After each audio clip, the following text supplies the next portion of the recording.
शान्तिः। एवं देहे मृते जीवो ब्रह्म सम्पद्यते पुनः। पूर्व प्रसंगमा बताएको थियो कि ब्रह्म को स्वरूप को अनुभव कहिले हुन्छ। अहिले विषयको अनुभव भइरहेछ। सारा द्वैत प्रपञ्चहरू हाम्रा अगाडि देखा परेका छन्। चित्तका वृत्तिहरू पनि यही द्वैत प्रपञ्चमा गइरहेको छ। अनि हामीलाई के भन्छ, द्वैत प्रपञ्च प्राप्त भइरहेको छ। अनि यही विषय वासनाहरू यही प्रपञ्चको यही विषयको वासना बनिरहेको छ। यही वासना भोग्नका लागि फेरि अर्को जन्म अर्को जन्म अर्को जन्म यस्तो लिनुपर्ने हुन्छ भने अब यसबाट पार पाउने कसरी त त्यसै भनेर भन्दाखेरि एवं देहे मृते जीवो ब्रह्म सम्पद्यते पुनः। ब्रह्म सम्पद्यते पुनः।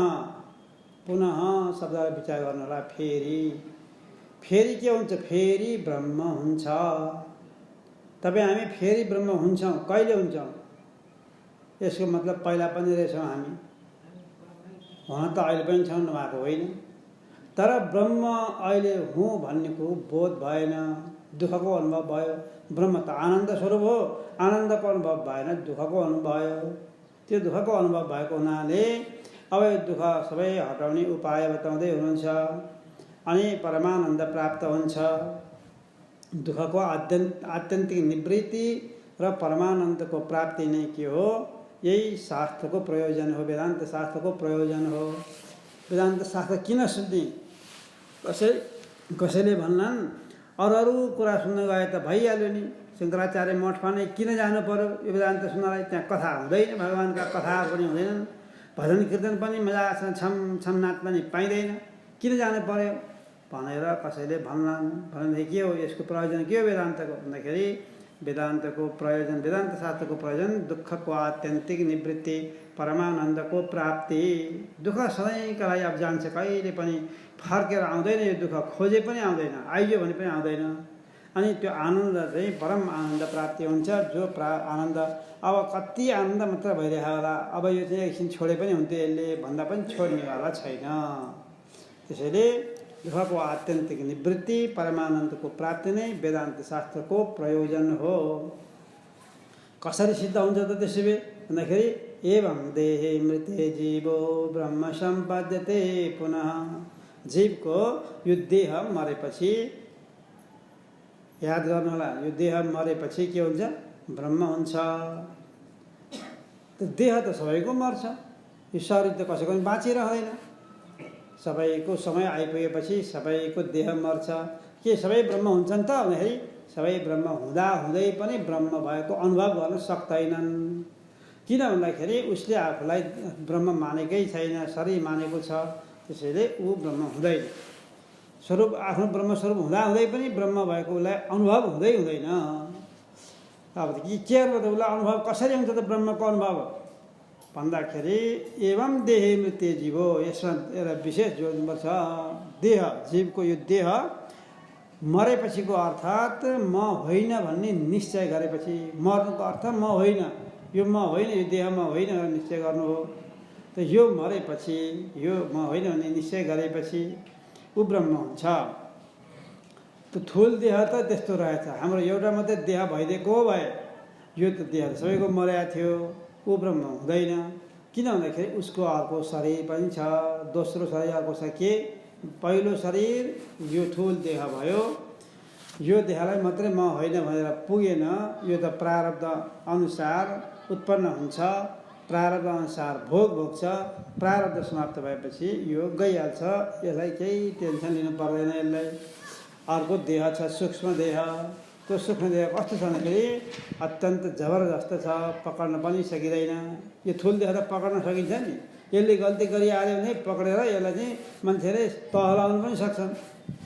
तर सूक्ष्म देह यस्तो छ, पकड्न पनि सक्दैन। ऊ नचाहिने काम गरेर पनि हिँड्छ, नराम्रा कुराहरू चितन पनि त्यही हो। सूक्ष्म देह, सूक्ष्म देहभित्र के कति चिज छन्, 17 चिज छन्, 19 चिज छन्, 24 चिज छन्, 29 चिज छन् भनेर शास्त्रमा बताएको छ। पंच ज्ञानेन्द्रिय 5 वटा भयो, पंच कर्मेन्द्रिय यी सूक्ष्म भाग है। यो पंच कर्मेन्द्रिय 10 वटा भयो, पंच प्राण 15 वटा भयो, मन र बुद्धि 16 र 17। यही 17 चिजले बनेको, यी 17 चिज पनि सूक्ष्म भागले बनेको के हो, सूक्ष्म शरीर हो। यसमा कसैले चित्त र अहंकार पनि थपेर 19 चिज तत्त्वले बनेको भन्छन्। यसमा कसैले पञ्चमहाभूत थपेर पृथ्वी जल तेज वायु आकाश पनि यो भित्र छ भनेर पञ्चमहाभूत थपेर 24 तत्त्वले बनेको भन्छन्। कसैले पंच तन्मात्रा पनि थप्छन्, शब्द स्पर्श रूप रस गन्ध यी 5 तत्त्व पनि यही भित्र छ भनेर भने हुनाले 29 तत्त्वले बनेको भन्दछन्। तर धेरै प्रयोग हुने चाहिँ 17 तत्त्वले बनेको, त्यही तत्त्व हो, अरू केही होइन। त्यो सूक्ष्म शरीर के गर्छ भन्दाखेरि यहाँ सम्पूर्ण कर्मको जति कर्म गरेका छन् त्यो कर्मको फल पाप हो कि पुण्य हो, जे कर्म गरे कि उसले राम्रो कर्म गर्छ कि नराम्रो कर्म गर्छ। त राम्रो कर्म गरे पुण्य हुन्छ, नराम्रो कर्म अशुभ कर्म गरे भने पाप उत्पन्न हुन्छ, शुभ र अशुभ कर्म यसरी। त यो पाप र पुण्य बोकेर हिँड्नेवाला त्यही सूक्ष्म शरीर हो। अब यो धेरै पुण्य छ भने स्वर्ग आदि पनि जान्छ, यो देवता पनि हुन्छ। धेरै पाप छ भने यो नरक आदि पनि जान्छ, किरा फट्याङ्ग्रा भएर पनि जन्मिन्छ, नरक आदि पनि जान्छ। यो जहाँ पनि पुग्छ। यो अहिले त मान्छे भएर जन्मेका छौँ, अर्को जन्ममा कहाँ लाने हो त्यो सोचाइले ठेगाना छैन। नरक आदि लाने हो कि स्वर्ग आदि लाने हो कि अथवा यहीँ घुमाउने हो उस केही थाहा छैन। त्यसैले यो पाप र पुण्यको भारी बोकेर हिँड्छ। यो दुईतिर खर्पना दुईतिर बोके चाहिँ यो पनि चुई गरेर जीवनभर गरेका कर्मका वासनाहरूलाई साथमा लिएर त्यो पाप र पुण्य लिएर हिँड्छ उसले। अब उसको गति कहाँ हुने हो, उसको अन्तिम अवस्थामा के को स्मरण भएको छ, के को तीव्र इच्छा छ, के को चिन्तन गरेको छ, त्यसैमा गएर उसको जन्म हुन्छ, त्यसैमा लय हुन्छ, त्यसैमा गएर मिल्दछ यो चित्त, यो सूक्ष्म शरीर। यो सूक्ष्म शरीर नाश नभइकन अब मोक्ष हुँदैन, हेर्नुहोस्, ब्रह्मको अनुभव हुँदैन। किनकि सूक्ष्म शरीर छन्जेलसम्म मन बुद्धिसँग हुने भइहाल्यो। त मन हुने बित्तिकै, चित्त हुने बित्तिकै बाहिरका विषयहरू चिन्तन गर्ने यो छोड्दैन, सङ्कल्प विकल्प गर्न छोड्दैन, खालि बाहिर बाहिर बाहिर विषयतिर मात्र गइरहेको हुनाले यसले ब्रह्मतिर कहिले फर्किँदैन, विषयतिर मात्रै फर्किरहन्छ। यसलाई भन्छ बहिर्मुखी वृत्ति। बहिर्मुखी वृत्ति भइरहन्छ। जबसम्म अन्तर्मुखी वृत्ति हुँदैन तबसम्म आत्माको अनुभव हुन सक्दैन।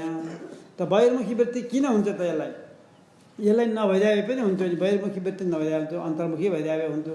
यसलाई बहिर्मुखी वृत्ति हुनुको कारण के हो भन्दाखेरि देहलाई नै म भनेर मान्या हुनाले कहिले थुल देहलाई म भन्छ, कहिले सूक्ष्म देहलाई म भन्छ, कहिले कारण देहलाई पनि भन्छ। खोइ मलाई केही थाहा छैन भनेर अज्ञानलाई लिएर पनि भन्छ।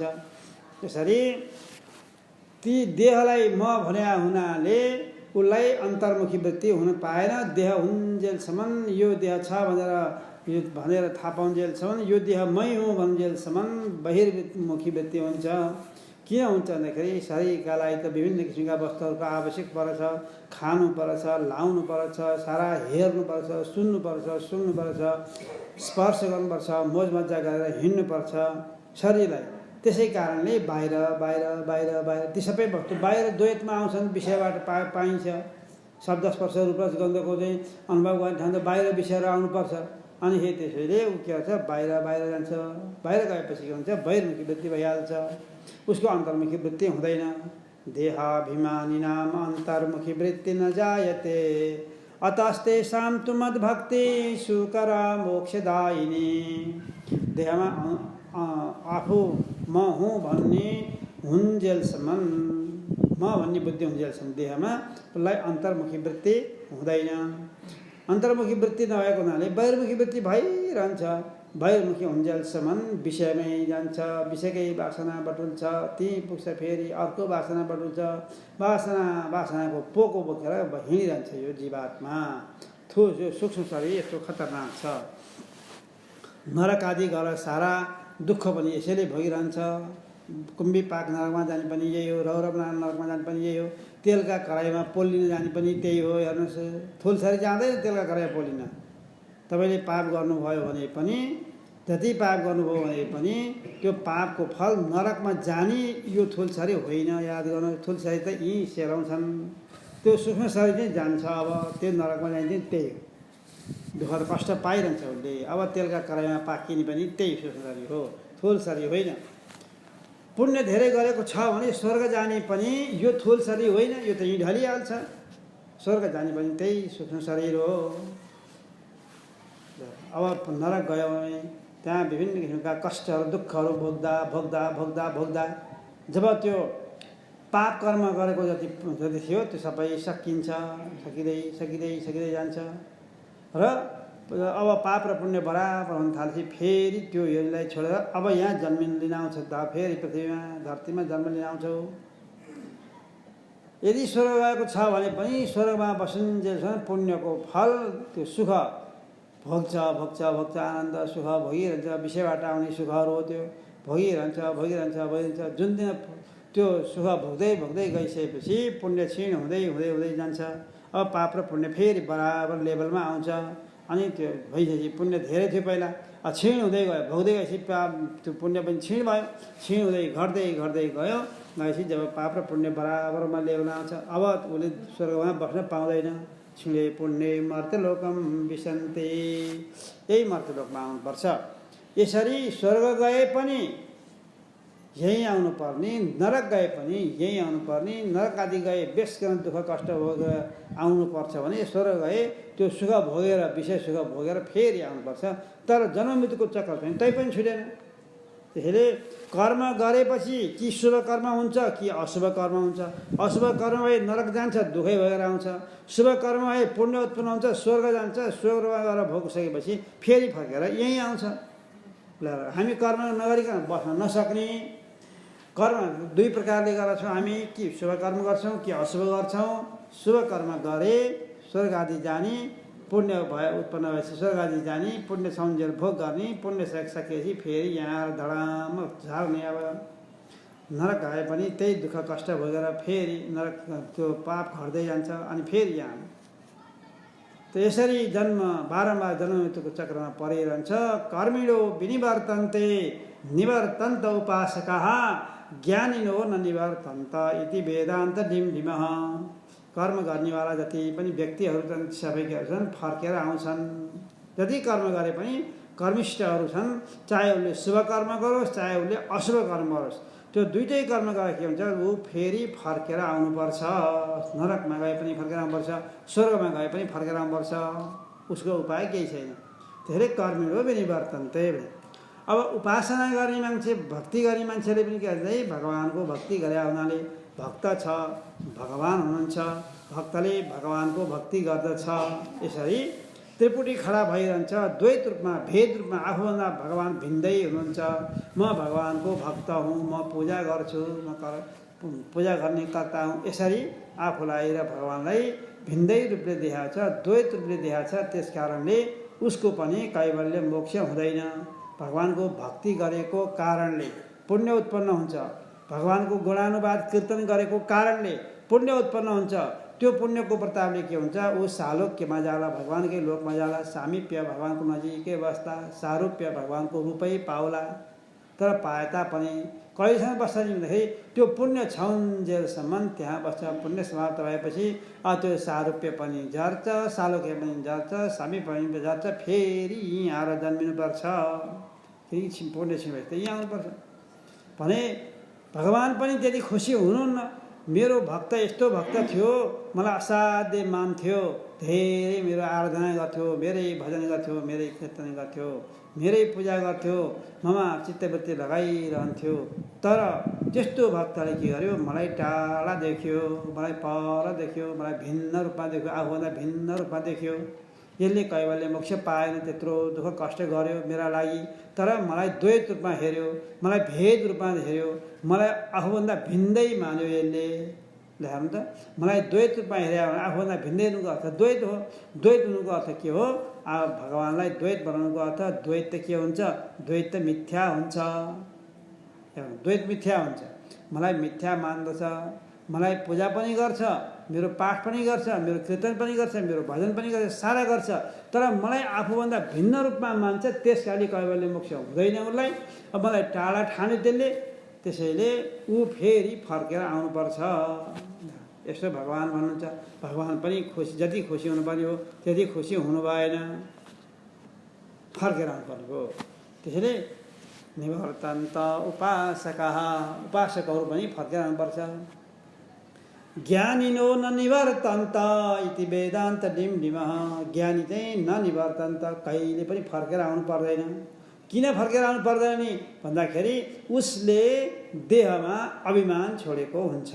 म देह हुँ भन्ने, म शरीर हुँ भन्ने जो भावना हो, यो भावनालाई त्यागिसकेका हुन्छ। म त शरीरभित्र शरीरलाई सञ्चालन गर्ने, शरीरलाई चलाउने भित्रको चेतन चाहिँ म हुँ, यस्तो निश्चय गरेको हुन्छ। जो शरीरभित्र भएको चेतन सत्तालाई आफू मान्दछ, यो चेतन चाहिँ ब्रह्म चेतन र ममा कुनै पनि भिन्नता छैन। जो व्यापक भएको ब्रह्म चेतन हो त्यही म आत्मचेतन नै हो। भगवान् नै, ब्रह्म नै मेरो अन्तःकरणमा प्रवेश गर्नुभएको छ। अन्तःकरणमा प्रवेश गरेको को? व्यापक ब्रह्म चेतन। याद गर्नुहोस्, व्यापक भएको जो ब्रह्म चेतन हो, सम्पूर्ण शास्त्रले प्रतिपादन गरेको एकमात्र जो वस्तु हो ब्रह्म वस्तु, त्यो ब्रह्म वस्तु सर्वत्र व्याप्त भएको छ। त्यो ब्रह्म वस्तु सत्स्वरूप हो, चित स्वरूप हो, आनन्द स्वरूप हो र अद्वितीय स्वरूप हो। त्यस्तो आनन्द स्वरूप, त्यस्तो परमात्मा, त्यस्तो भगवान्, त्यस्तो ब्रह्म तपाईँको अन्तःकरणमा प्रवेश गरिरहनु भएको छ। अहिले प्रवेश गरिरहनु भएको छ। प्रविष्टान्य प्रविष्टानि तथा ते सुनते स्वहम्, प्रवेश गरिरहनु भएको छ। चतुश्लोकीमा यही बताउनु हो, गीतामा त्यही बताउनुहुन्छ। अहम आत्मा गुणाकेश सर्वभूता सहित, म आत्मा रूपले प्रवेश गरिरहेको छु भनिदिनु हो। आत्मा रूपैमा ठोकिदिनु हो भगवान् कृष्णले त। ऊ प्रत्येक जीवात्मा भित्रमा आत्मा रूपले मै बस्या हुँ। तपाईँले तपाईँ भित्र जो आत्मा छ, चेतन आत्मा, त्यो चेतन आत्मा भगवान् कृष्ण, तपाईँ होइन, तपाईँ होइन, एकछिनलाई तपाईँ होइन। तपाईँ त आफूलाई शरीर मान्नु भएको छ नि, के को तपाईँ हुनु? कि तपाईँले म शरीर होइन, म त्यही आत्मा हुँ निश्चय गर्नु पर्यो। यदि निश्चय गर्नुभयो भने तपाईँ आत्मस्वरूप हुनुहुन्छ, तपाईँ आत्मा नै हो, अर्को होइन। तर अहिलेसम्म के गर्नुभयो? म शरीर हुँ भन्ने निश्चय गरे हुनाले कहिले थुल शरीरलाई म भन्नुहुन्छ, कहिले सूक्ष्म शरीरलाई म भन्नुहुन्छ, कहिले कारण शरीरलाई लिएर म भन्नुहुन्छ। म भन्ने गरेका छौँ नि हामीले। म यही थुल शरीर, म सबभन्दा बढी थुल शरीरमा म भन्ने बुद्धि हुन्छ। कथा सुन्जेल चाहिँ मैले सुने हो, ठिक छ, राम्रो छ, म पनि त्यही ब्रह्मस्वरूपै हुँ, त्यही आत्मस्वरूपै हुँ भन्ने जस्तो लाग्छ। तर शरीरमा रोग लागेपछि थाहा हुन्छ, शरीरमा भोक लागेपछि थाहा हुन्छ, शोक परेपछि थाहा हुन्छ शरीर हो कि आत्मा हो माने, आफूलाई माने के हो? शोक, रोग, भोक, यो भएपछि थाहा हुन्छ। जब कष्ट हुन्छ देहमा, कष्ट भइसकेपछि अब त्यो कता हराउँछ, कता हराउँछ त्यो आत्मा त। म त देह हुँ, के यस्तो दुखिरहेछ, यस्तो कष्ट भइरहेछ, अब कहाँ जाउँ, के गरौँ, कहाँ गयो होला, के गऱ्यो होला। अब आत्मा हरायो, उसको लागि देह नै आफू भयो। अब त्यसलाई के गरे होला भनेर चित्तका वृत्तिहरू जम्मै त्यसैमा जान्छ। भगवान्को चिन्तन पटक्कै हुँदैन। हेर्नुहोस्, केही पनि हुँदैन। जप गर्न पनि मन लाग्दैन उसलाई, भजन सुन्ने पनि इच्छा हुँदैन, कीर्तन सुन्ने पनि हुँदैन। चित्तका वृत्तिहरू जम्मै त्यो दुखिया ठाउँमा जान्छ। अब के गर्ने? पछि शरीरमा किन यस्तो भन्छ? हि तादात्म्य ध्यास हुन्छ यसलाई। तादात्म्य यसरी गहिरो सम्बन्ध भएको छ। एउटै बन्यो, आफू आत्मा र शरीर एउटै बनायो। आफू म भन्छ आत्मालाई लिएर, देखाउँछ शरीरलाई लिएर। यो अनादिकालले भएको, यो शरीरमा आएपछि मात्रै भएको होइन। अनादिकालदेखि देहमा आत्मबुद्धि, म यही शरीर म हुँ भन्ने बुद्धि भइरहेको छ अनादिकालदेखि। भएको हुनाले अहिले पनि त्यही भइरहेको छ। जब यसलाई म यो होइन भनेर जबसम्म छुट्याइँदैन, तबसम्म फेरि मुक्तिको सम्भव पनि छैन, हुँदैन। जे सुने पनि हुँदैन। तपाईँले राजा परीक्षितले त सम्पूर्ण भागवत सुनिसक्दा पनि भएन। हेर्नुहोस्, अन्तिममा गएर अन्तिम प्राण छुट्ने 15 मिनट अगाडि पो हुन्छ, बल्ल 15 मिनट अगाडि आइ त ल आज त 7 दिन बितेछ, मलाई तत्कालले टोक्छ, अब म मर्छु, यस्तो पो भन्छन्। त भागवत सुनिसके, अमर कथा पनि सुनिसके, ज्ञान भक्ति दर्शन स्कन्द भगवान्का चरित्र सहारा सुनिहाले हो। 11 स्कन्द सम्पूर्ण ज्ञानको भण्डार ओइराइदिएकै हो सुखदेव स्वामीले, नभए कहाँ हो र? तै पनि मुक्ति भएन। अन्तिममा 15 मिनट मात्रै बाँच्यो। अब त्यस बेला पो भन्छन् म त आज 7 दिन पो भइसकेछ, मलाई त श्राप परेको छ, ब्राह्मणको ऋषिको मार्फत मलाई श्राप परेको छ, त्यसैले अब म मर्छु। तक्षक आउँछ, टोक्छ, अनि म मर्छु, यस्तो पो भन्छन्। तम तु राजन् मरिष्येति पशुबुद्धि विमां जहि न जात प्रागभूतोद्य देहवत्त्वं न नङ्क्षसे। सुखदेव स्वामीले भन्नुभयो, महाराज तपाईँको यो बुद्धि पशु बुद्धि हो, तपाईँलाई मैले अहिलेसम्म तपाईँ शरीर हो भनेर भनेकै छैन। तपाईँ त आत्मा हो, भित्रको चेतन स्वरूप हो। जो बाहिरको चेतन हो त्यही भित्रको चेतन हो, जो व्यापक चेतन हो त्यही तपाईँ चेतन हो, त्यही ब्रह्म चेतन तपाईँ भनेर मैले बताइरहेको छु। तपाईँ त यस्तो पो भन्नुहुन्छ, यो बुद्धिलाई छोडिहाल्नुहोस्, छोड्नुहोस् भनेर बताउनुभयो। कति दृष्टान्त ल्याएर तपाईँलाई बताएको थिएँ मैले, तपाईँ त ब्रह्मस्वरूपै हुनुहुन्छ भनेर कति प्रसङ्ग ल्याएर जुटाएर मैले बताएँ, यत्रो भागवत सुनाइसकेँ। तैपनि आफूलाई मर्छु भनेर शरीरमा बुद्धि गर्नुभएको छ। छुट्टिएन, नछुट्टिकन हुँदैन। हेर्नुहोस्, जब शरीर म छुट्टिन्छ, अलग गरिन्छ, अनि मात्रै बल्ल मेरो मेसो छु आउँछ यहाँ, नत्र आउँदै आउँदैन। एकै ठाउँमा गोलमोटल भएको छ, चिज्जड ग्रन्थि भन्छ क्या, वेदान्तको भाषामा यसलाई चिज्जड ग्रन्थि बनाएको छ। गाँठो पर्यो, चेतन र जडको गाँठो पर्यो। चेतन आत्मा यहीँ छ, अनि शरीर जड हो। शरीर भन्नाले थुर सूक्ष्म कारण तिनटै शरीर ल्याएको छ यहाँ हो, त्यो शरीर तिनटै शरीर जड हुन्। त यो जडको र चेतन आत्माको गाँठो पर्यो, त्यतिखेर चित्र जडको ग्रन्थि पर्यो, फुकाउनै सकिएन।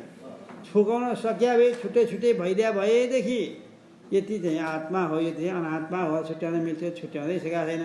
नसकिया हुनाले राजा परीक्षित के हो अचम्म पर्नु हो।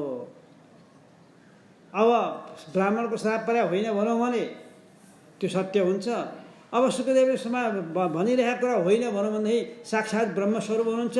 अनि उहाँले सुनाउनु भएको ग्रन्थ कस्तो है, अमर कथा।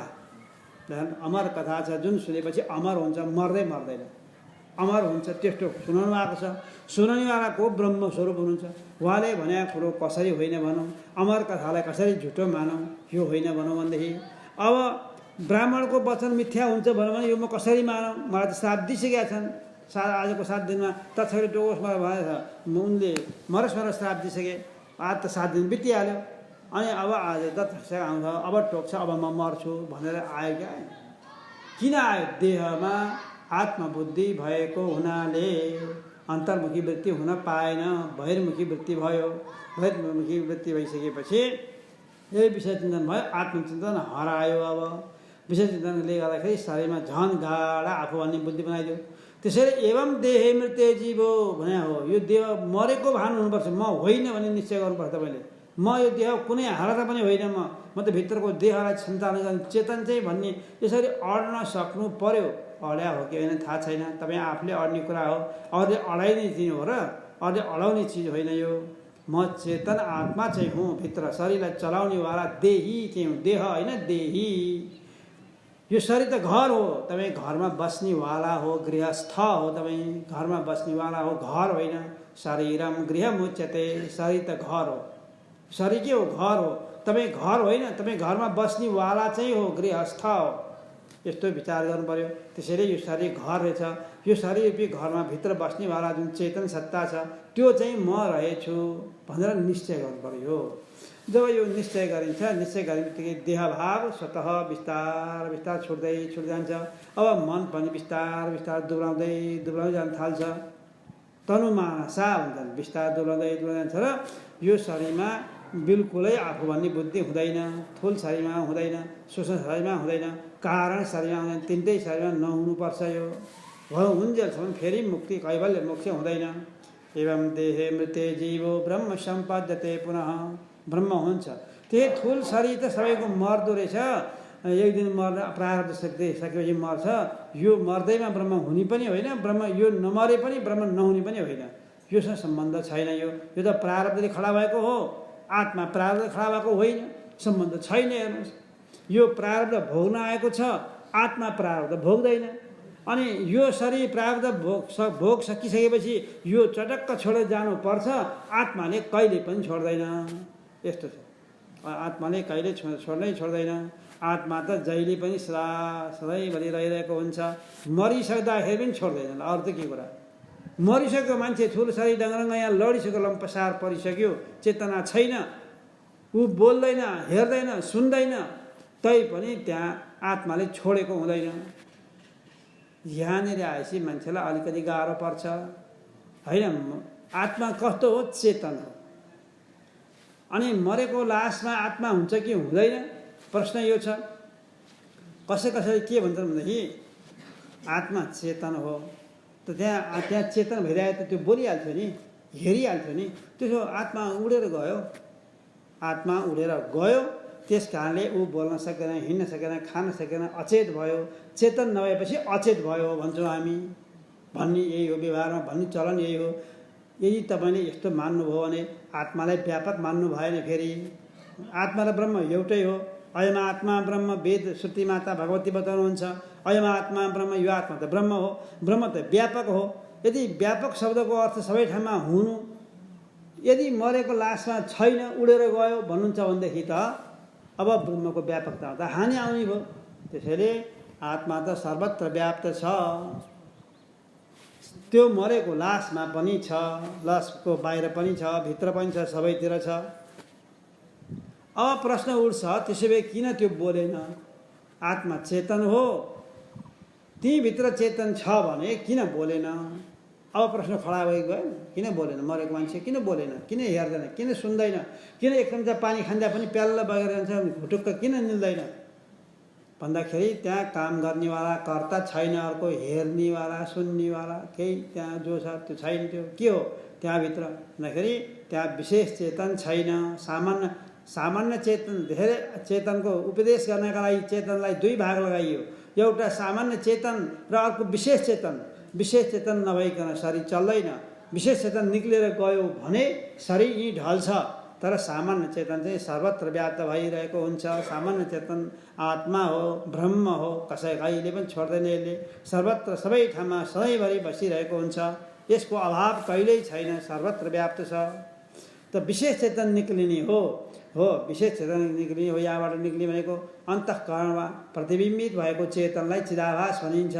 त्यो चिदाभास हेर्नुहोस्, त्यो निक्लिन्छ, त्यही अन्तःकरण निक्लिने हो। सँगै लिएर हिँड्छ यो, त्यो सूक्ष्म शरीर हो। त्यो त्यहाँ सूक्ष्म शरीर लिएर यहाँबाट निक्लिने हो। यो अरू केही निक्लिँदैन। यहाँबाट आत्मा निक्लिने होइन, सूक्ष्म शरीर निक्लिन्छ। यहाँबाट चिदाभास भन्नुहोस्, सूक्ष्म शरीर भन्नुहोस्, प्रतिबिम्ब भन्नुहोस्, जे भन्नुहोस् तपाईँलाई, विशेष चेतन भन्नुहोस्, यो निक्लिनेवाला हो। निक्लिनेवाला आत्मा होइन। त्यस्तो कहिले नभन्नुहोला। आत्मा कहिले निक्लिनेवाला छैन। आत्मा त सर्वत्र व्याप्त भइरहेको हुन्छ। उसको जाने पनि हुँदैन, आउने पनि हुँदैन, घट्ने बढ्ने पनि हुँदैन, बच्चा पनि हुँदैन, बुढो पनि हुँदैन, मर्ने पनि होइन, जन्मिने पनि होइन। आत्मा त यस्तो स्वरूप हो। त्यसैले निक्लिनेवाला के हो? विशेष चेतन हो। त्यही सूक्ष्म शरीर निक्लिनेवाला हो। त्यो सूक्ष्म शरीर निक्लिसकेपछि पञ्च ज्ञानेन्द्रिय र पञ्च कर्मेन्द्रिय मन बुद्धि त्यही सूक्ष्म शरीरभित्र छ। त्यो शक्तिको केन्द्रबिन्दु ऊर्जा हो। त्यो ऊर्जा त्यो चाहिँ नि के छ? त्यो शक्ति बाहिर निक्लिन्छ। इनर्जी भन्छन् साइन्सको भाषामा, साइन्स ल्याङ्ग्वेजमा के भन्छ भन्दाखेरि यसलाई इनर्जी भन्छन्। त्यो इनर्जी निक्ल्यो, शक्ति निक्ल्यो। अब निक्ल्यो, त्यो निक्लेपछि त पाँचवटा ज्ञानेन्द्रियको शक्ति, सूक्ष्म शक्ति, आँखाको हेर्ने शक्ति पनि लिएर गयो। आँखा गोलक चाहिँ यहीँ छ, त हेर्न सक्ने शक्ति चाहिँ लिएर गयो, सूक्ष्म शरीरले लिएर गयो। त्यस कारणले आँखाले देखेन। कानको यस्तो गोलो परेको सुन्ने भाग चाहिँ यहीँ छ, तर कानको सुन्न सक्ने जो शक्ति हो त्यो सूक्ष्म शरीरले लिएर गयो। इनर्जी चाहिँ लिएर गयो उसले। अनि कहाँबाट यसले सुनोस्, कहाँबाट देखोस्। हात गोडा जस्ताको त अस्ति छैन, केही पनि सध्य केही भएकै छैन, रोगै लागेको छैन, तर हातले पनि काम गर्दैन। काम गर्ने शक्ति लिएर गयो। गोडाले कहीँ हिँड्न सक्दैन, हिँड्ने पनि गयो। बाणीको बोल्ने शक्ति पनि लिएर गयो यसले। यो मुख भयो पनि बोल्दैन। नाक पनि छ, भित्र फोक्सो पनि छ, हावा बाहिर पनि बगिरहेको छ, भित्र पनि पेट फुलेर डम्म भइरहेको हुन्छ। मरेको मान्छे नि पेट फुलेर हिँड्छ नि कहिले, भित्र पनि छ हावा, बाहिर पनि छ हावा। अनि नाक पनि छ, सास पनि, भित्र फोक्सो पनि छ, श्वास नली सबै छ, तर सास फेर्दैन, किनकि शक्ति लिएर गयो सूक्ष्म शरीरले। त्यस कारण यो लड्या हो, यसले केही काम गर्दैन। यहाँ लिएर गयो उसले। निक्लिनेवाला सूक्ष्म शरीर हो। त्यो गएपछि शक्ति जति जम्मै लिएर गयो, यो जड भयो, केही काम गर्दैन यो। अब गयो हेर्नुहोस् है। अब थुल शरीर आफू भइदिएको भए, आफू त सधैँभरि रहने वस्तु हो, अविनाशी तत्त्व हो। यसको आफ्नो स्वरूपको त जन्म पनि छैन, मृत्यु पनि छैन। तर यो त के भयो, जन्मिया थियो, यति वर्ष भएको थियो, यस्तो रोग लाग्यो यसलाई, अब यो बुढो भयो, यो मर्छ एकदिन, यसलाई जलाएर पठाउँछन्। यति हुँदाखेरि पनि आफू कहिले पनि मरेको हुँदैन। त्यसैले भगवान्ले सुखदेवले राजा परीक्षितलाई यही कुरा सुनाउनु भएको थियो कि महाराज, तपाईँ कहिले पनि मर्नुहुन्न, तपाईँ शरीरभन्दा भिन्न हुनुहुन्छ। तपाईँले सपना देख्नुभयो होला, स्वप्ने यथा शिरच्छेदम पञ्चत्वाद्यात्मन स्वयं यस्मात् पश्यति देहस्य तथा आत्मा हेजो मर। सपना देख्दाखेरि तपाईँ मर्या देख्नुभयो होला, मर्या शरीरलाई बगाइसके जलाएर तपाईँले देखिरहनुहुन्छ, सबै कुरा देख्नेवाला द्रष्टा हो, तपाईँ द्रष्टा हो। त्यो शरीर दृश्य हो, मरेर बगाइसके पनि तपाईँ नाश भइसक्यो शरीर, तर तपाईँ देखिरहनेवाला जो द्रष्टा हो, अविनाशी तत्त्व हो, देखिरहनुहुन्छ। त्यसकारण तपाईँको मृत्यु भएको छैन, तपाईँको मृत्यु हुँदैन कहिले पनि, तपाईँ त अमर वस्तु हो। त्यसैले शरीर कहिले पनि अमर हुन सक्दैन र आत्मा कहिले पनि मरणशील हुन सक्दैन। न भवत्यमृतं मर्त्यं न मर्त्यम् अमृतं तथा प्रकृतेरन्यथा भावो न कथञ्चित् भविष्यति। यो संसारमा दुईटा वस्तु छ, एउटा चित र एउटा जड। चित जड हुँदालाई चेतन र जड मात्रै छन्। त्यसलाई द्रष्टा र दृश्य पनि भनिन्छ। चेतनलाई द्रष्टा भनिन्छ अनि जडलाई दृश्य पनि भनिन्छ। दृक् दृश्यौ द्वौ पदार्थौस्त परस्पर विलक्षणौ दृक् ब्रह्म दृश्यमायेति इति वेदान्त डिमडिमः। वेदान्त शास्त्र डिमडिम घोषणा गर्दै संसारमा दुई वस्तु छ, एउटा चित र एउटा जड। त्यो चित भनेको के हो? त्यो द्रष्टा हो, त्यो द्रष्टा हो। दृक् दृश्य हो द्वौ पदार्थौस्त, दुईटा पदार्थहरू छन्। दृक् ब्रह्म, त्यो द्रष्टा चाहिँ ब्रह्म हो है, द्रष्टा चाहिँ ब्रह्म हो। दृश्य मायेति, दृश्य चाहिँ माया हो, त्यो माया चाहिँ मिथ्या हो, नभएको वस्तु हो। यो केही क्षणमा छ, केही पछि रहँदैन। यो नित्य छैन, यो अनित्य हो, सधैँभरि रहनेवाला छैन। यो माया कहिले हुन्छ कहिले हुँदैन, त्यस कारण यो मिथ्या। तर आत्मा अथवा ब्रह्म, जसलाई द्रष्टा भएर भनिन्छ, जसलाई चित भएर भनिन्छ, त्यो चाहिँ सधैँभरि छ। भूतकालमा थियो, सृष्टि हुनुभन्दा पहिले भूतकालमा पनि थियो, अहिले सृष्टिकाल भयो, अनि वर्तमान कालमा पनि छ। पछि भविष्यमा गएर महाप्रलय पछि पनि यसको नाश कहिले पनि हुँदैन। अविनाशी तत्त्व यो आत्मा भनेको, त्यो चेतन भनेको त्यस्तो तत्त्व हो, कहिले नाश हुँदैन। त्यही द्रष्टा हो, तपाईँ त्यही स्वरूप हुनुहुन्छ।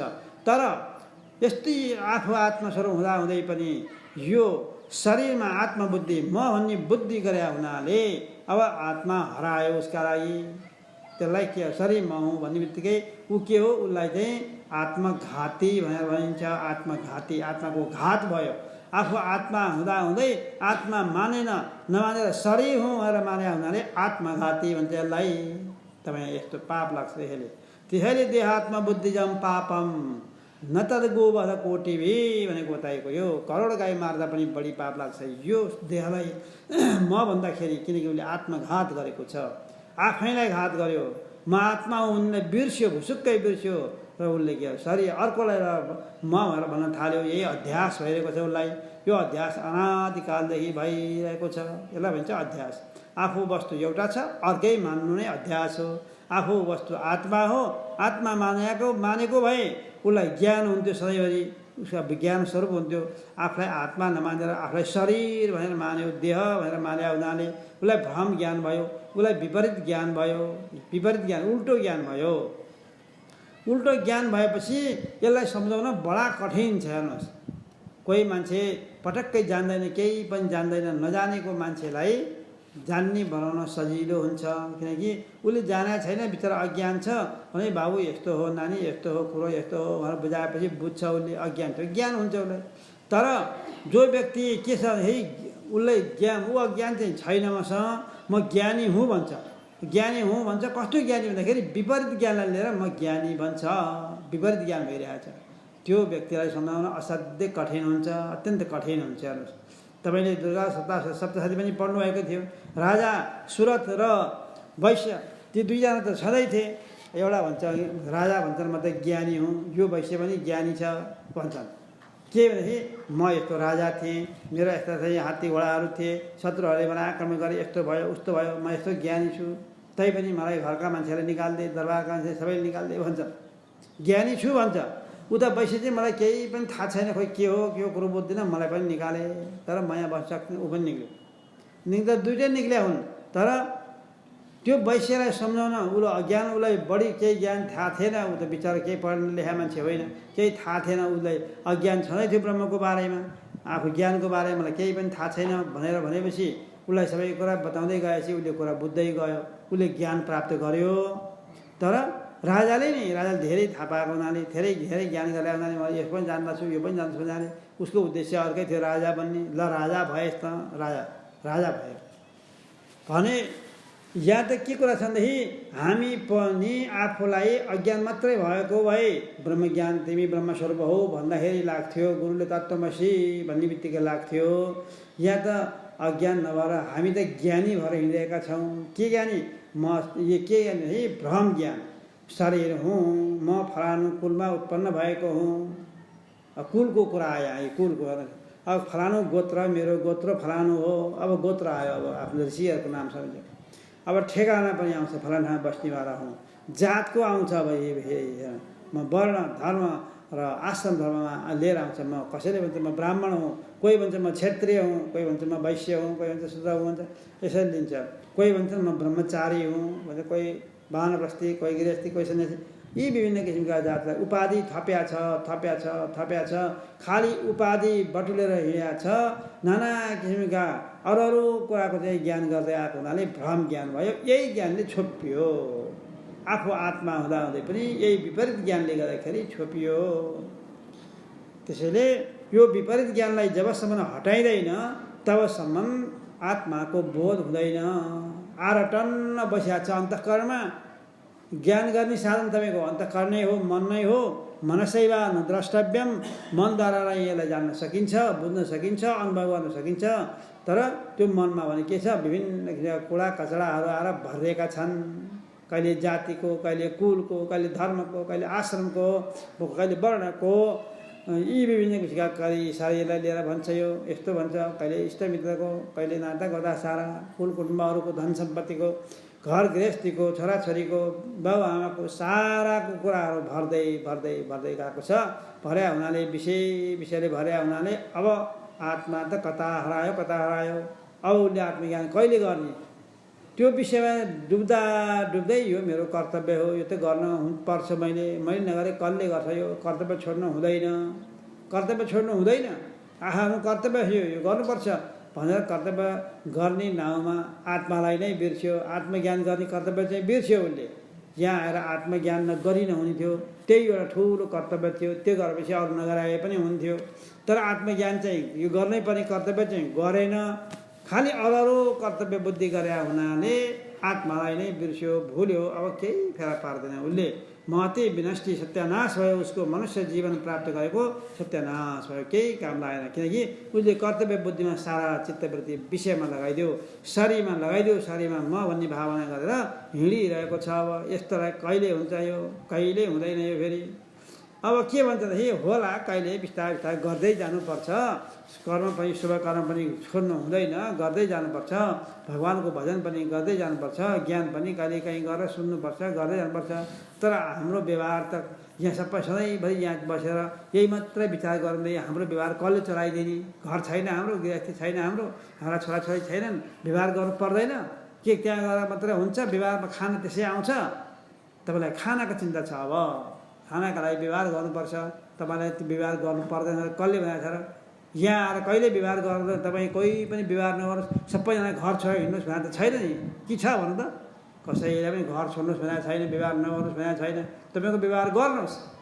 यहाँ त के भन्छ? आत्मज्ञान गर्नुहोस् भनेको छ। तपाईँको व्यवहार चाहे गर्नुहोस् चाहे नगर्नुहोस्, तपाईँको कुरा हो, हाम्रो कुरा होइन। तपाईँलाई आत्मज्ञान गर्नुहोस्, किनकि तपाईँलाई 84 लाख घुमेर आएर दुःख पाउनुभयो। अब दुःख नपाउनुहोस् भन्नको लागि ज्ञान गर्नलाई सिकाइन्छ। यहाँ त्यो ज्ञान गर्ने तरिकामा अज्ञान कसरी हटाउने भन्ने कुरा हो। ज्ञान त तपाईँकै स्वरूप हो, के को गराउनु? यहाँ ज्ञान गराउने छुट्टै कुरा होइन। यहाँ ज्ञान प्राप्त हुँदैन। यहाँ किन ज्ञान प्राप्त हुँदैन? ज्ञान तपाईँ हो, प्राप्त छ अहिले नै प्राप्त कि छुट्टै अर्को ज्ञानलाई थप्ने हो र? होइन। तपाईँ त ज्ञान स्वरूप हुनुहुन्छ। तपाईँ सबै ज्ञान स्वरूप हुन्छ। ज्ञान भन्नु, भगवान भन्नु, ब्रह्म भन्नु, परमात्मा भन्नु, आत्मा भन्नु एउटै वस्तुको नाम हो है, छुट्टै हुँदै होइन यो। त्यसैले त्यो सत्स्वरूप छ। तपाईँ ज्ञान स्वरूपै हुनुहुन्छ। त्यो ज्ञानलाई अज्ञानले छुप्या हुनाले अज्ञानलाई हटाउने उपाय मात्रै हुन्छ। यहाँ कसरी हटाउने? यो द्वैतले विभिन्न वस्तुहरू कुरा कचराले छोपिदिया हुनाले त्यो कुरा कचरालाई हटाउने उपाय चाहिँ बताइन्छ यहाँ। त्यो हटाउने बित्तिकै त आफू त ज्ञान स्वरूप छँदैछ नि, सधैँभरि छ, अहिले मात्र होइन सधैँ छ। यो ज्ञानम एकम सदा भाति सर्वावस्थासु निर्मलम मन्दभाग्या न जानन्ति स्वरूपम केवलम बृहत्। केवल बृहत् स्वरूपको व्यापक स्वरूपको जो आत्मा हो, ब्रह्म हो, यहीँ भित्र बसिरहेको छ, आफू त्यही हो।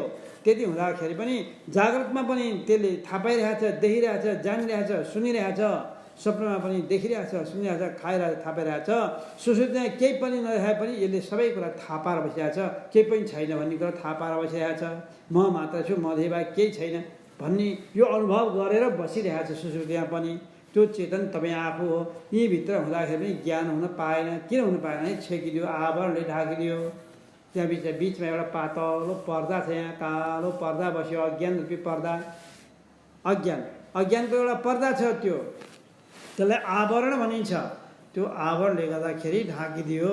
अज्ञानमा दुईवटा शक्ति हुन्छ, आवरण र विक्षेप। आवरण भनेको कालो पर्दा हो, त्यसले आफूलाई ढाकिदियो, जान्न दिएन, सुन्न त्यो थाहा पाउनु दिएन। यसले जान्ने साधन पनि मन यही छ। व्यापक भएको चैतन्य आत्मा पनि यहीँभित्र प्रवेश गरेर बसिरहेको छ। दुईवटा सँगसँगै बसिरहेका छन्।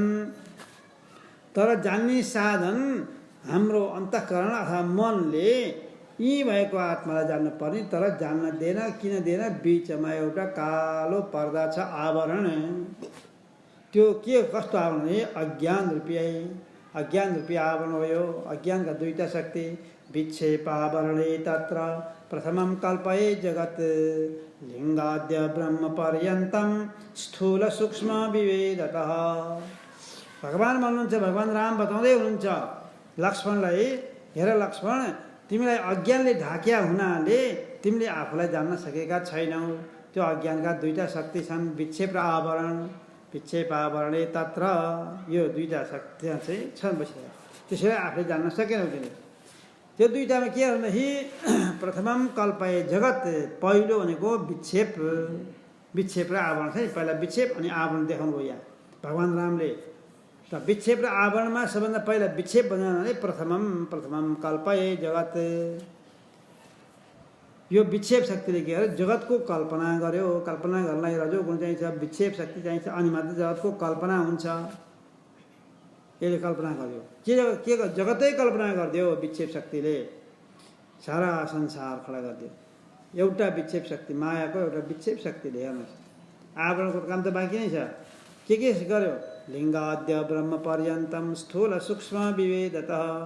अत्यन्त सूक्ष्म शरीरदेखि लिएर सम्पूर्ण संसारलाई सृष्टि गर्ने ब्रह्माजीसम्म पनि यी सबैलाई सृष्टि गर्ने काम कसले गर्यो? यही विक्षेप शक्तिले गर्यो।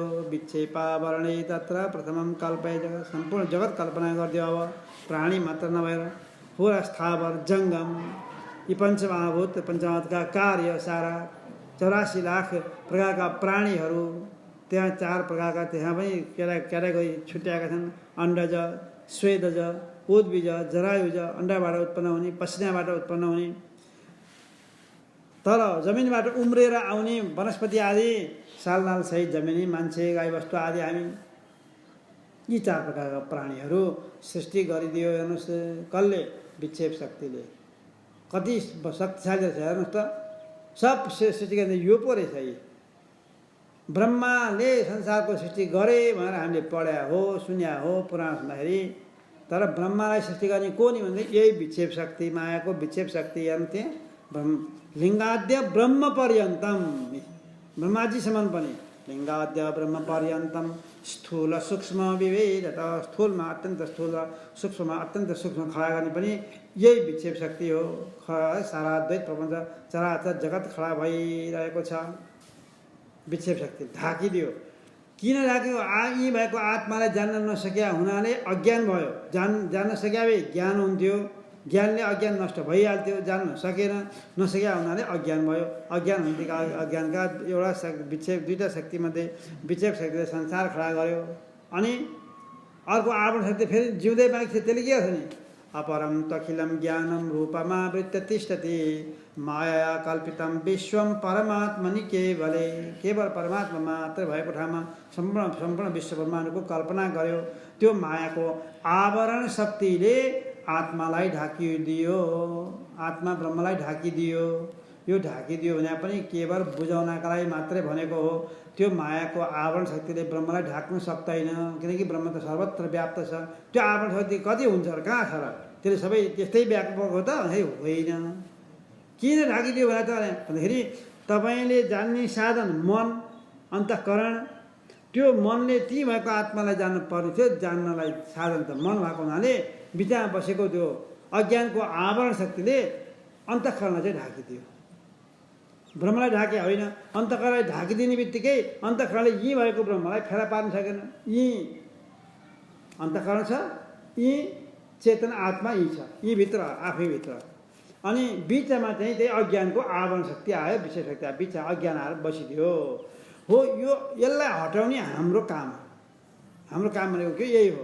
तपाईँलाई ब्रह्म हुनु परेको छैन, ब्रह्म ज्ञान गर्नु परेको छैन। तपाईँ ज्ञान ब्रह्म पनि तपाईँ नै हो, ज्ञान पनि तपाईँ नै हो, स्वतः भइरहेछ।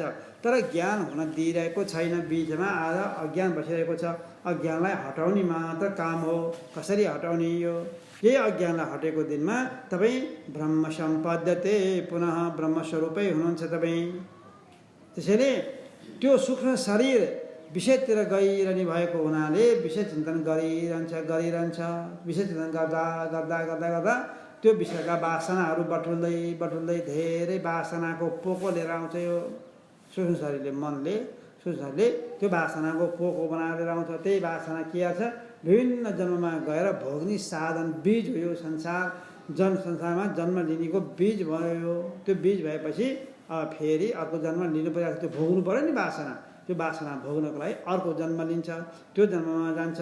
ल तैँले यो जन्म यति भोगेस् भनेर त्यसैबाट झिकेर यति चाहिँ पुण्य कर्म गरेका थिएस्, यति सुख भोग, तैँले यतिकै पाप गरेका थिए, यति चाहिँ पापको फल दुःख पनि भोग भनेर भगवान्ले हामीलाई यहाँ दिएर पठाइनुहुन्छ। अहिले पनि दिएर पठाएको छ। हो, त्यो दिएर पठाएको कर्म चाहिँ प्रारब्ध कर्म, त्यो चाहिँ भोग्नै पर्छ। सञ्चित कर्म सबै भोग्नु पर्दैन। कति छ धेरै, त्यो भोग्नलाई यो जन्मले पुग्दैन। यस्ता कयौँ जन्म पुग्दाले पनि पुग्दैन। किन पुग्दैन है? यसले त्यो त भोग्दै जान्छ, घट्ला भने यहाँ कर्म गरेपछि फेरि ती थपिन्छ क्या, थपिने भएको हुनाले त्यो घट्नेवाला, सञ्चित कर्म घट्नेवाला छैन। कर्म गर्दै गयो कि शुभ कर्म हुन्छ कि अशुभ कर्म हुन्छ। शुभ कर्मको फल पुण्य पनि त्यही सञ्चित कर्म गरेर जम्मा हुन्छ।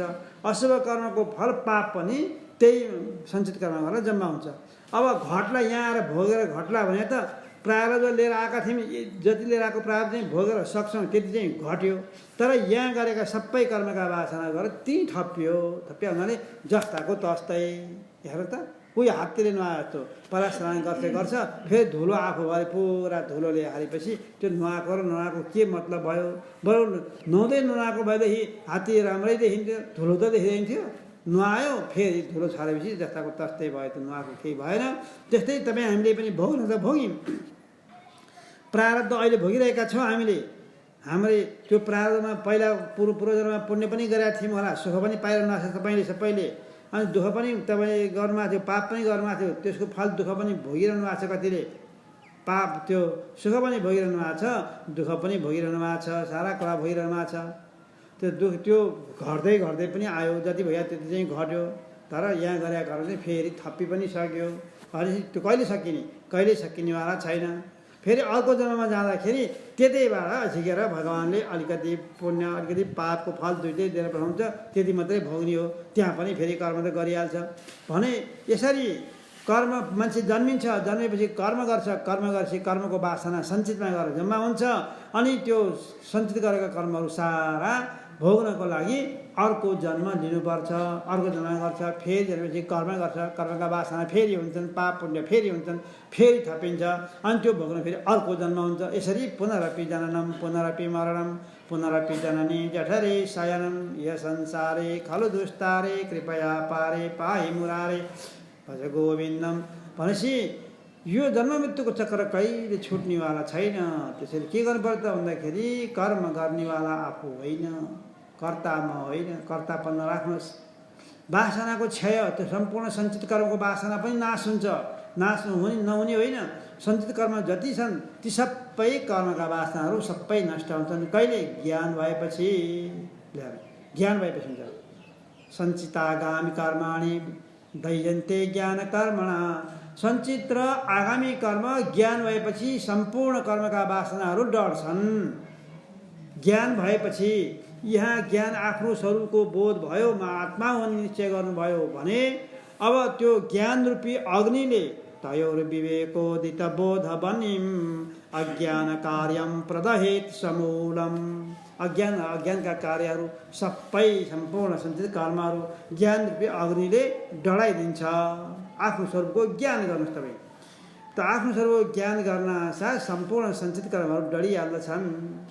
आगामी कर्म पनि बन्नै पाउँदैन। अब भोलि पर्सि हुने कर्मका जति गर्छौँ यहाँ जन्मेपछि, यति अब ज्ञान भएपछि जति कर्म हुन्छ यसपछि यो त्यसबाट नि वासना आउला नि, बन्ला नि है, त्यो पनि कर्तापन नभएको हुनाले त्यसो वासना पनि बन्दैन। सञ्चित कर्म पनि ज्ञान रूपी अग्निले डढाउँछ, आगामी कर्म पनि ज्ञान रूपी अग्निले बन्नै दिँदैन। डढाइन्छ, बन्नै दिँदैन। उताको डढाइन्छ, यता त बन्नै दिँदैन भनेपछि दुईवटा कर्म त स्वतः जाँदछन्। बाँकी रह्यो प्रारब्ध कर्म। प्रारब्ध कर्म चाहिँ भोगिरहेछ, भोग्दा भोग्दै सकिहाल्छ। जुन दिन प्रारब्ध समाप्त हुन्छ त्यही दिन शरीर ढल्छ। नभएदेखि त्यो भोग्नको लागि शरीर त तयार भएर आइरहेकै छ। भोगायतनम शरीरम, यो शरीर के हो? भोग गर्ने साधन हो। यो साधन हो, भोगिरहन्छ भने सञ्चित कर्म नसिद्ध्याइकन नडराइकन जन्ममृत्युको चक्र नछुट्ने। सञ्चित कर्मलाई सिद्ध्याउनको लागि डराउनको लागि ज्ञान मात्र उपाय छ, अरू केही पनि उपाय छैन। यहाँ नान्य पन्था विद्यते अयनाय, अर्को बाटै छैन। त्यसैले ज्ञान गर्नुपर्छ। त्यसैले ज्ञान गर्नको लागि आफू ज्ञान स्वरूपै हो। तर ज्ञान गर्नका लागि आफूलाई के माछाले पानीमा बसेर पानी खान नपाए झैँ, पानी कहाँ पाइन्छ भनेर पानी खोज्दै हिँडे झैँ तपाईँ हामी पनि ज्ञान स्वरूप भएर पनि ज्ञानमै बसिरहेका छौँ। ज्ञान रूपी अधिष्ठानमा बसिरहेका छौँ। त्यो सारा ज्ञानले ओतप्रोत भएर बसिरहेका छौँ। ज्ञानको अर्थ ब्रह्म हो, त्यसैमा बसिरहेका छौँ। त्यसैले ब्रह्मले ओतप्रोत भएर बसिरहेका छौँ। सर्वत्र ब्रह्मै ब्रह्ममा छ, ज्ञानै ज्ञान मात्र छ। जाग्रतमा तपाईँलाई म छु भने थाहा छ, स्वप्नमा तपाईँलाई म छु भने थाहा छ, सुषुप्तिमा म छु भन्ने तपाईँलाई बोध भइरहेछ भने कहिले होइन हुनुहुन्न। तपाईँ भूतकालमा हुनुहुन्थ्यो, सृष्टि हुनुहुँदा पहिला तपाईँ हुनुहुन्थ्यो। अहिले तपाईँ वर्तमान कालमा तपाईँ हुनुहुन्छ। भविष्यकालमा जुन बेला महाप्रलय हुन्छ त्यतिखेर पृथ्वी जल तेज वायु आकाश आदि साराका सारा एकपछि अर्कोमा गएर मिल्दै मिल्दै लय हुँदै जान्छन्। पृथ्वी जलमा लय हुन्छ, जल तेजमा, तेज वायुमा, वायु आकाशमा, आकाश अहङ्कार, अहङ्कार महतत्वमा गएर लीन हुन्छ। महतत्व गएर मूल प्रकृतिमा लीन हुन्छ। मूल प्रकृति गएर ब्रह्ममा गएर लीन हुन्छ। ब्रह्म आफ्नो स्वमहिमामा रहन्छ। त्यसरी तपाईँ त्यही ब्रह्मस्वरूप हुनुहुन्छ। सारा संसार नष्ट हुन्छन्, तपाईँ नष्ट कहिले हुनुहुन्न। सारा संसार फेरि सृष्टि हुन्छ, तपाईँको सृष्टि हुँदैन। तपाईँ जन्मिनेवाला होइन। नजायते म्रियते वा कदाचिन, तपाईँ कहिले जन्मिनेवाला होइन र मर्नेवाला पनि होइन। यस्तो तपाईँको वास्तविक स्वरूप हो। त्यसैले यो चाहिँ म हुँ, यो थुल शरीर पनि म होइन, यो प्रारब्धले खडा भएको हो। सूक्ष्म शरीर पनि म होइन, वासनाको पोको बोकेर हिँड्नेवाला पनि होइन भनेर जब म आत्मा हुने निश्चय गर्नुहुन्छ, आफू आत्मा हुने निश्चय गर्नासाथ तपाईँलाई आफ्नो स्वरूपको बोध हुन्छ। अब तपाईँलाई म छैन भन्ने कसैले तपाईँ हुनुहुन्न। तपाईँले तपाईँ हुनुहुन्न भनेर भन्यो भने पनि तपाईँ पत्याउनुहुन्न। कोही पत्याउँदैन। तपाईँ अहिले हुनुहुन्छ भनेर सोध्यो भने तपाईँ सबैजना म छु भन्नुहुन्छ। त्यो म भनेको आत्मा हो। यहाँ हेर्नुहोस्, म छु भन्नुहुन्छ, आत्मा तपाईँलाई भइरहेछ। अब गडबडी चाहिँ के भएको छ भन्दाखेरि म भनेर देखाउने चाहिँ के लाग्ने भन्दाखेरि देखाउने चाहिँ शरीरलाई, यही गडबडी छ। आत्मा म हुँ देखिँदैन। आत्मा अदृश्य वस्तु, अदृश्यम अव्यवहार्यम अचिन्तम अलक्षणम प्रपञ्चोष्मम शान्तम शिवम अद्वैतम चतुर्थम मन्यन्ते सा आत्मा सविज्ञेय। आत्मा यस्तो छ भनेर बुझ्न पर्ने ठाउँमा तर के बुझ्यौँ भनेदेखि म छु भन्छौँ, म भनेर आत्मालाई लिन्छौँ, देखाउने बेलामा गएर शरीरमा लगेर देखाउँछौँ। यही गडबडी भयो। म आत्मा नै हो भनेर निश्चय गरेको दिनमा त आत्मा हम पुण्य बुद्धिजम पुण्यम न भूतो न भविष्यति। मलाई आफूलाई आत्मा भनेको दिनमा, भनेको दिन पनि क्षणमा, त्यही क्षणमा चाहिँ तपाईँ के हुन्छ, त्यति धेरै पुण्य हुन्छ। त्यति धेरै पुण्य कहिले भएन। न भूतो, भूतकालमा कहिले भएन। न भविष्यति, भविष्यमा पनि कहिले हुनेवाला छैन। ठोक्दे हेर्नुहोस् है त। भूतकालमा त्यति पुण्य म आत्मा हुँ भन्दाखेरि जति पुण्य हुन्छ त्यति पुण्य भूतमा भइरहेको भए आत्मा हुँ भन्ने निश्चय भइदिएको भए अहिले जन्म लिएर आउनुपर्ने थिएन। जन्म लिएर आएको कारणले भूतमा त्यति पुण्य भएको रहेनछ। अब भविष्यमा त होला नि, कर्म गर्दै जाउँला, शुभ मात्रै कर्म गर्दै जाउँला, भगवान्लाई सारा अर्पण गरिदिउँला, कर्मका वासनाहरू सबै क्षीण हुन्छ, मलाई केही पछि पुण्य होला नि भन्दाखेरि अब अहिले आत्मा हुँ भनेर निश्चय गरिसकेपछि गरिने जति कर्म हुन्छन् त्यसलाई आगामी कर्म भनिन्छ। आगामी कर्म भविष्यमा त्यो पनि हुँदैन। किन भन्दाखेरि त्यसबाट कर्तापन नै छुटिसकेको हुन्छ। आत्मा आफू भनेर निश्चय गरिसकेपछि म कर्ता हुने भावना नै हुँदैन। कर्ता नभएपछि उसको कर्म गरेर कर्मबाट उत्पन्न हुने जुन फल हो त्यो पनि उसले भोग्छु भन्ने भोक्तापन पनि हुँदैन उसमा। कर्तृत्व र भोक्तृत्व दुवैबाट वञ्चित भइसकेको हुन्छ, छोडिसकेको हुन्छ, त्यागिसकेको हुन्छ। त्यस कारणले भविष्य पनि त्यो कर्म हुनेवाला छ, त्यति पुण्य हुनेवाला छैन, यति धेरै पुण्य हुन्छ। त्यस कारणले आफू आत्मा भइकन आत्मा नै हुँ भन्ने निश्चय किन नगर्ने? निश्चय गरिहाल्नुपर्छ। कुन्तीको छोरो कर्णले जब आफ्नी आमा कुन्तीबाट तिमी मेरै छोरा हो बाबु, मैले यस्तो परे कारणले गर्दाखेरि तिमीलाई मैले कुमारी अवस्थामा जन्माएको हुनाले, सूर्यबाट जन्माएको हुनाले अब मेरो चाहिँ बेइज्जत होला भनेर मैले तिमीलाई यसरी बगाइदिएर पठाइदिएको थिएँ। त्यो बगाइदिने आमा म दुष्ट नै हुँ। आखिर दुष्टै भए तापनि आमा त तिम्रो मै हुँ, म देखि बाहेक अरू कोही पनि छैन। तिमीलाई जन्म दिने मै हुँ, मेरै छोरा हो बाबु। दुष्ट त म दुष्ट हुँ, तिमीलाई बगाउनु हुँदैन थियो। मैले आफ्नो इज्जतका लागि मैले आज आफ्नो जन्माएको छोरालाई यत्रो सूर्य भगवान आएर दिनुभएको सूर्यको वरदान हो, प्रसाद हो, त्यो पनि मैले नभनेर तिमीलाई मैले बगाउनु पर्यो। यो मेरो व्यवस्था थियो। मेरो लाजले गर्दाखेरि मलाई चाहिँ समाजले के भन्लान्, मेरो भएर धिक्कार गर्लान् मलाई भनेर मैले तिमीलाई बगाउनु परेको थियो। वास्तवमा जे भने पनि म सत्य बोलिरहेको छु, म कहिले झुटा बोल्दिनँ। वास्तव तिमी मेरै छोरा हो भनिसकेपछि त्यो कर्णले, कुन्तीको छोरो थियो कर्ण, त्यसलाई कौन्तेय भनिन्छ।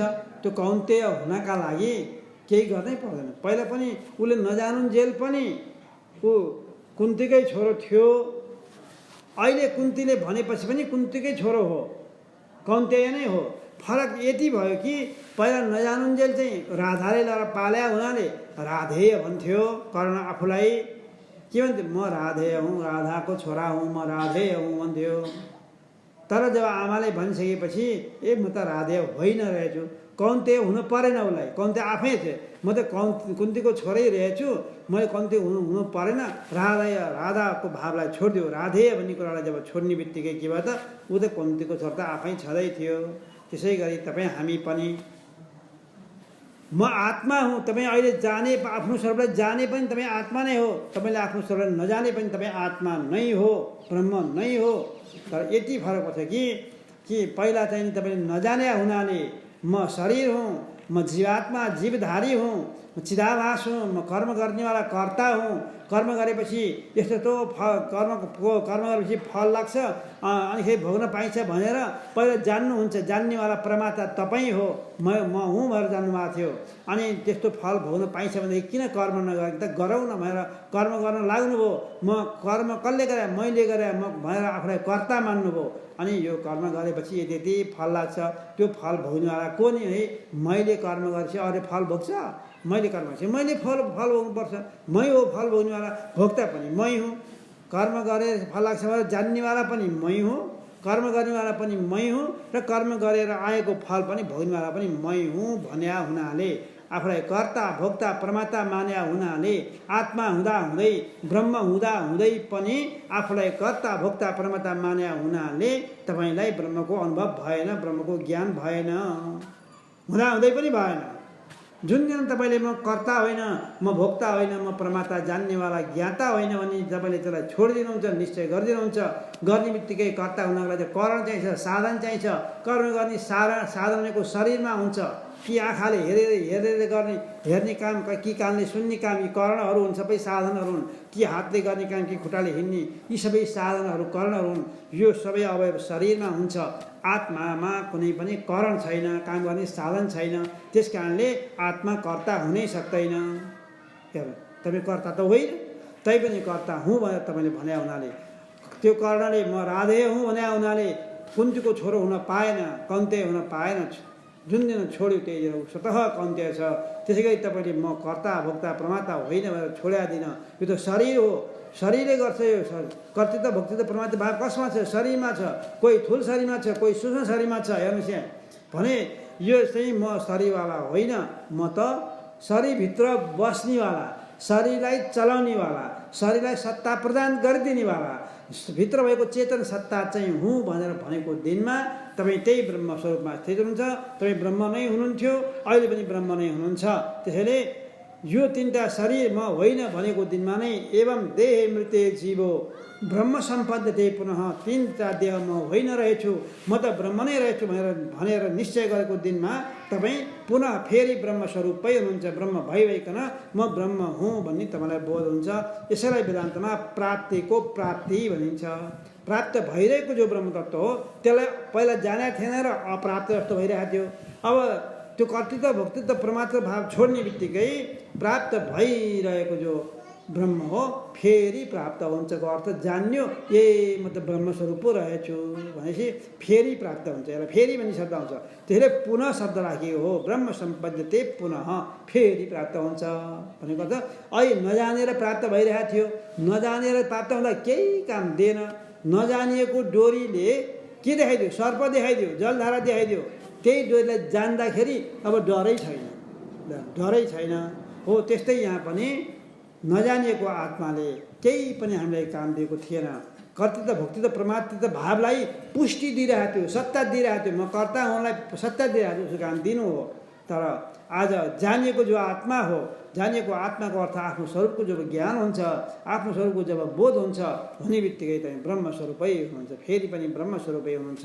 तपाईँ कहिले जीव भावमा हुनुहुन्न, तपाईँ कहिले कर्ता होइन, भोक्ता होइन, प्रमाता होइन, तपाईँ सच्चिदानन्द स्वरूप ब्रह्म हुनुहुन्छ। तपाईँ पहिला पनि हुनुहुन्थ्यो, अहिले पनि हुनुहुन्छ, पछि पनि हुनुहुन्छ।